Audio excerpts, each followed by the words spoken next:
Voahitsakitsaka ny fahafahana maneho hevitra sy ny demokrasia eto Madagasikara hoy ny DFP na ny dinika fanavoto amin'ny pirenena. Ity vondrona politika ity moa dia mikasana hetsika andalambe saingy manay amin'ny mety faneriterena ny prefektoran'ny polisy sy ny fandavana ny fangatana ho apetraka izy ireo. Vola Ravavy sy Tsirakotorson Atrano mitatitra ny vaovao. Mikasana hetsika andalambe sy ny dinika ho fanavotam-pirenena izay ao anatin'ny hery ho an'ny fanovana. Tsy mbola namatra ny fotoanana tanteran'izany kosa izy ireo.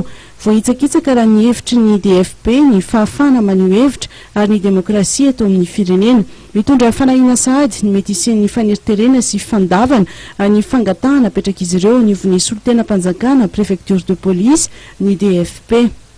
Raha jerevantsika ny lalàna 60082 zay miregiran'ny réunion publique eto Madagasikara.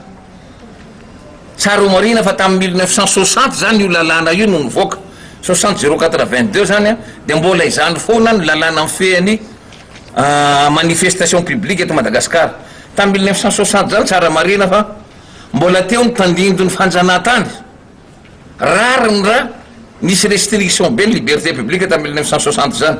Ka amin'ny lalàna 60082 io dia régime autorisation no mifehny fankatoavana ny fivorina ankalamanjana ataon'ny vahoaka. Zany hoe tsy maintsy mahazo autorisation préalable fitondram-panjakana ny olona zay teanao fihetsiketsena famorim-bahoaka. Azonareo voalaza ny lalàna 60082 io fa tsy maintsy ny mpitondra fanjakana mampafantatra ny heviny raha anda. Tsy maintsy notifieny expressement zany le olona mpangataka hoe tsy ekenay famorinareo vahoaka noho ny antony zao surtout noho ny antony ordre public. Fa tsy misy zany, tsy azo eritreretina zany, tsy mety zany hoe tsy milaza akory ny préfet, tsy milaza ny sous-préfet fa any amin'ny gendarme mandray izy tonga dia manome réquisition. No mariany mpitarika ny DFP fa tsy fanogana-panjakana no kendran'izy ireo fa fanehoana ny tsy fifalian'ny vahoaka manoloana ny tsy fombiazam-pitondrana. Ny alaky misy ho avy izao dia mikasa ny antso fivoriana miaraka amin'ireo tompon'andraikitra misala ny fandriampahalemana ny fitsarana ny DFP.